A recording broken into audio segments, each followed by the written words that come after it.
This is the ancient one on my way to Winder. 30-minute drive. Nice fall day. I'm really looking forward to getting with 6 of my students, I guess. But my first students are Al and Caden, grandfather Al, and his 8-year-old grandson Caden. And what a great relationship we have. They take lessons every other week on Monday, and it's been going on for about 6 months now, I guess. And little Caden is developing a nice game, and the big thing is it's a bonding time for Al and his grandson Caden. Special time. They drive a good distance, but they spend time in the car and then out on the course. And of course, Caden likes to be in the golf cart, and I let him drive, and we get out where it's open, and that's special fun for him. And he likes to hit balls too. So right now, I can't believe it, he's playing football, little guy, but that's team sports, and I don't discourage that. I grew up that way. My sports were basketball and baseball. But what happens when you get out of school? Team sports go away. So what can you do? Golf is a great answer, because anybody with any athletic ability, they like to express themselves. Ball and stick is my sports now. That's golf and pool also. But I like to be outside with golf. There's just a certain satisfaction out of smiting that ball. And it just, solid strike just reverberates through your very timber. And at 85, I don't hit it as far as I used to, but I'm very accurate and consistent. And I play down the middle. I can shoot my age very easily now. And I play once a week. Wednesday's my play day. I play with other seniors, mainly fellows from my church group. Most of them over 70. I'm the oldest. We shot 15 under par a couple weeks ago, which meant we had 15 birdies and 3 pars, which was exceptional. One of those days. And you think about biorhythms, and I think about ebb and flow. I think about the Braves losing last night. Wow, what great entertainment. And I know my wife is mourning, but it gave us great satisfaction and fun to share their exuberance. And they went 7 games, so that's a full entertainment factor for sure. My wife, she gets stressed out when it gets that tight. I like that keen mano-mano pitcher-batter duel.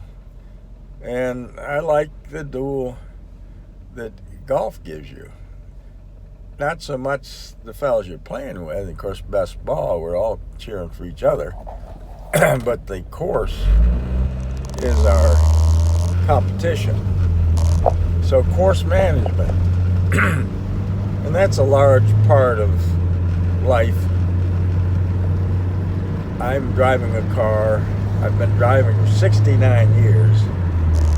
And I've never had an accident, knock on wood. But I maintain adequate distance. I'm in my mirrors. I know who's beside me, behind me. And if there's an aggressive driver, it's real close. I'll even pull over and let them pass me And then if I have to stop suddenly, I've got plenty of room. But if he doesn't, I'm watching him in the mirror, I'll pull off to the side of the berm, and I've avoided a couple rear enders that way. I've steered out of a number of accidents. I've seen a number on the road. That can ruin your day. Well, we have accidents on the golf course. We have accidents in life. I've never severely cut myself. Although I remember camping as a kid in the woods. I had a little hand axe, and I was throwing something, a pine cone or something, at and my follow through came up against the axe and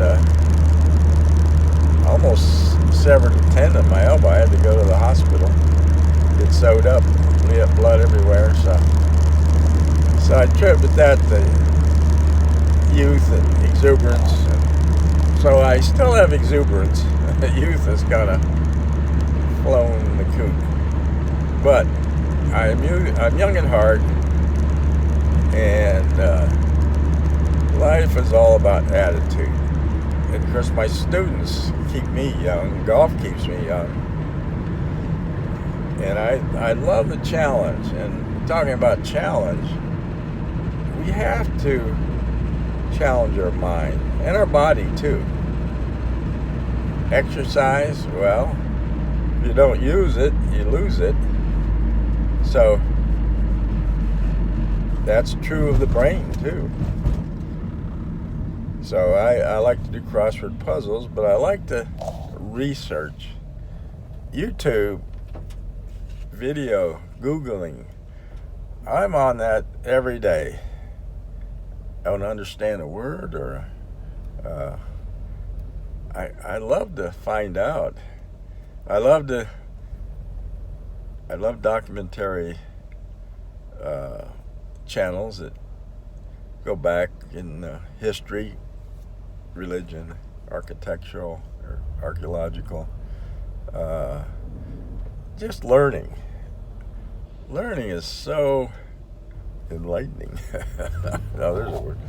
So I'm somewhat of a wordsmith, although I like to keep it simple. KISS principle. Keep it simple, not stupid. None of us are stupid. If you're watching this, I hope you have a modicum of intelligence, and I assume you do. We underestimate what we can do with our mind. And I've studied the mind-body relationship for years, and it is amazing how the mind affects the body. And it's our mind, what we think is what we are, the thoughts we put in our mind. And it's like a garden, really. So we seed it with good thoughts, good intentions, and hopefully they take fruit, and we can reap some great benefits. So that's my job as a golf coach, somewhat a life coach too. I have influence on my students, associates. I try to lead by example. So there's a sheriff going by me. Well, a good thing I'm going at the speed limit. He certainly isn't. He doesn't have flashing lights, but there's a car following too. So I don't know if he's aware that's a sheriff's car. But awareness is a big part of learning. Being aware, understanding, causation effect. There's always a cause and effect relationships in everything we do. And even though it isn't immediately evident a lot of times, it will show up. And I've done some things in my past that I'd like to have over again. But for the most part, I've been prudent. And it's only in recent part of my... I look at life as passages, maybe like 4 quarters of a football game. And, Falcons lost again yesterday. No, they won. I'm sorry, they won. I didn't watch them. My son did. Yeah, that's right. Well, after 5 straight losses, that's encouraging. But the Dogs lost too. That was kind of... They didn't have a second half. They were leading it first half against Alabama. Alabama